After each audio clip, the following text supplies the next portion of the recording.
Hi there. I just got an idea how to make Chuck E. Cheese's better than ever. With lots of sauces and plenty of cheese. Jumping and spinning and laughing and grinning. Here in the kitchen making the best pizza in town. Chuck E. Cheese's is better than ever. Thank you, thank you, thank you. On tonight's video, we will be telling you 3 scary haunted Chuck E. Cheese stories that you've never heard of. And for you brave ones out there who will watch all throughout the whole video, please make sure to leave a like. Our goal on tonight's video is 30,000 likes. If that like mark is not reached, Chucky will come to your dreams and haunt you. Leave a comment down below for a chance to be shouted out in the next video. So without further ado, let the nightmares begin. It was the night of March 13th, 2015. Chuck E. Cheese was packed to capacity. Everyone was busy. Parents were watching their children, workers were working hard, and Chuck E. Cheese music was blasting through the crowd. Everyone was having a really fun night. Kids were having their birthdays, and parents were sad to see their kids growing up so fast, but just trying to live in the moment. 9-year-old Delilah loves Chuck E. Cheese and nothing else. She came to celebrate her cousin's birthday, and in the blink of an eye, she was nowhere to be found.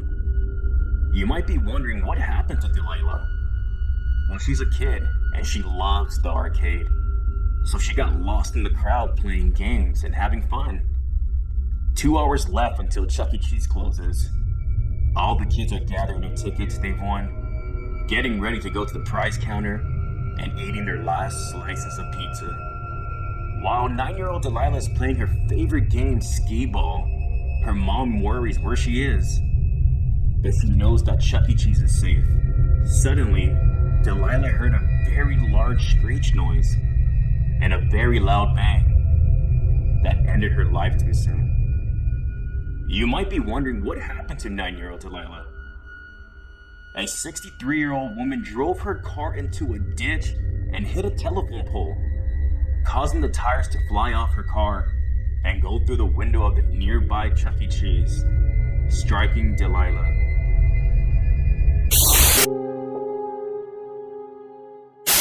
Eric had just turned 17 and was finally able to get a job and start making some cash. Although he wasn't too excited about how he was going to be doing it. Today was his first day working at Chuck E. Cheese. But the worst part was that he was being forced to get into the rat suit. "Are you sure I should be doing this on my first day?" he asked the manager sadly. "Don't worry, you'll be fine. No one ever complains once they've gone to the suit," he said with a smirk. Eric started changing out of his normal clothes. This is when he noticed something strange. The fur on the suit felt warm and strangely soft. It felt like a real creature. He was impressed by the quality of it though. He had definitely seen some ugly Chuck E. Cheese suits as a child. He finished putting on the suit and prepared to make his Ticket Splash debut with the kids. He bursted out the doors carrying a large basket of tickets. All the kids ran and screamed joyously around him. He began feeling nervous and hot, but continued throwing tickets and dancing with the kids. But soon the suit was tightening around his face, tighter and tighter. He tried to ask for help, but it seemed as if none of the kids or parents surrounding him could hear him. Looking out of Chucky's eyes felt like staring out of his own. "Help me! I can't breathe!" he yelled, but still no one heard him. He ran into the bathroom where he hesitantly tried to pull the Chucky head off.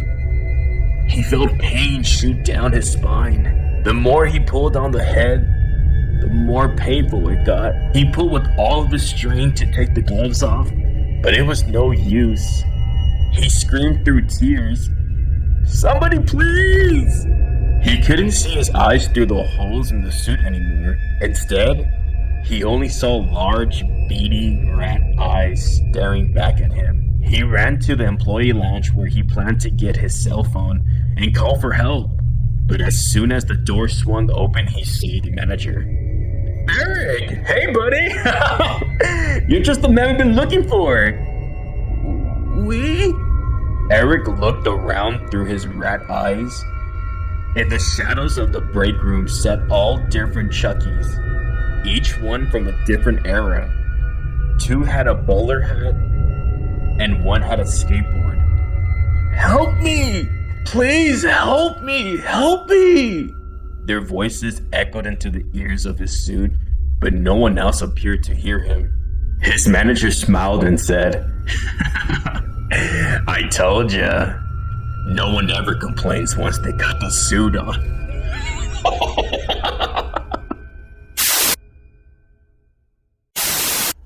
It was just another average day at Chuck E. Cheese. There was only one party going on at Chuck E. Cheese today, and it was 11 a.m. on a Saturday. Pretty early for a birthday, but only because Hazel, the birthday girl, was turning 1. So when 20-year-old Arion D'Amico entered the building, something was off immediately. He was the only other person there, and he was flying solo.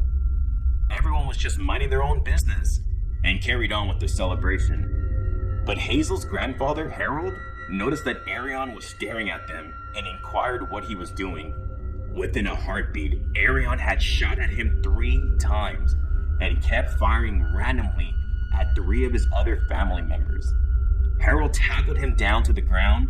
Even though he had been shot, he wasn't about to let his family go down like that. With his last ounce of strength, Harold knocked the gun out of his hand, and a nearby Chuck E. Cheese employee grabbed it and pointed it towards the shooter. As Hazel cried in the stroller, the animatronics kept singing Happy Birthday to you over and over again. Luckily, Harold and all of Hazel's family members were able to recover from the gunshot wounds, but they would never forget the haunting sounds of Hazel's shrieks mixed with Chucky and his band happily chanting, Happy birthday from Chucky.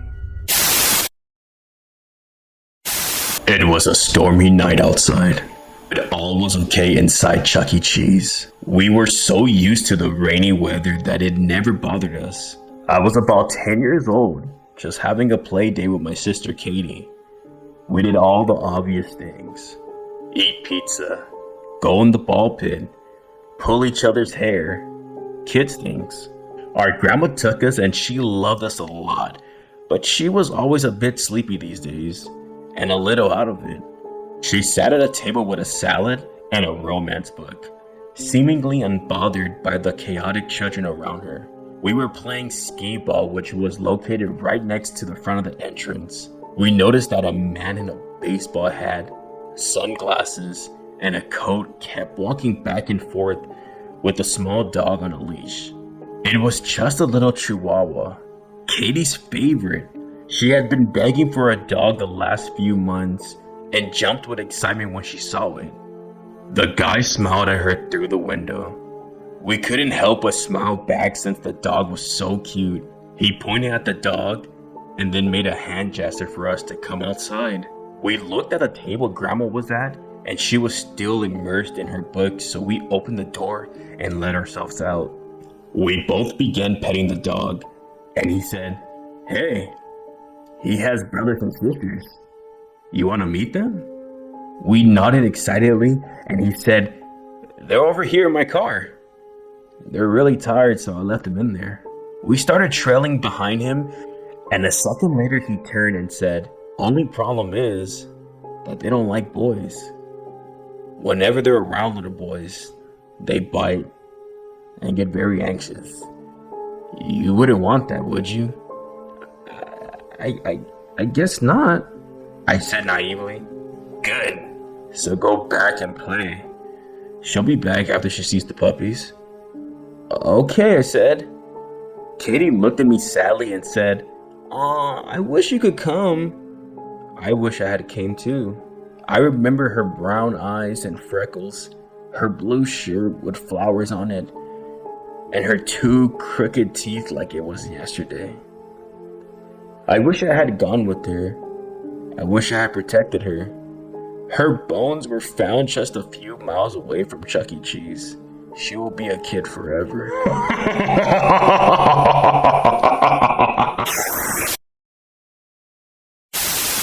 Little Anthony Lopez was at a Chuck E. Cheese late night with his mom, celebrating his 5th grade graduation.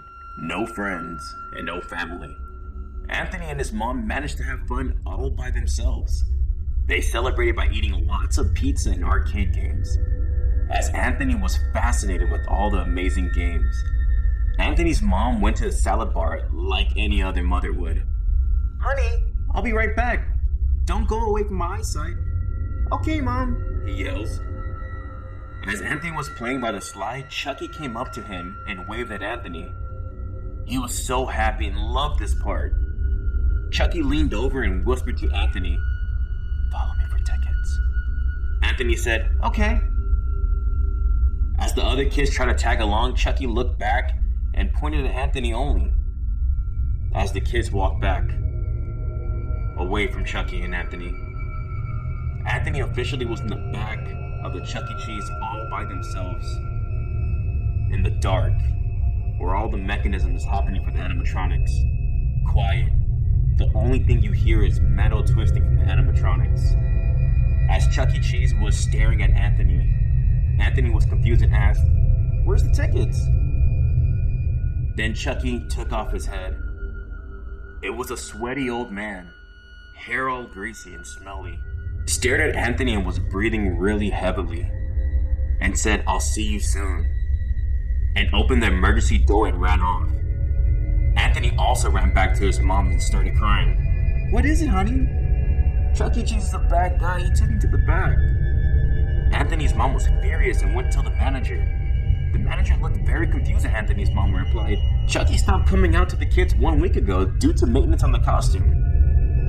Everyone was confused as the manager wanted to get to the bottom of this.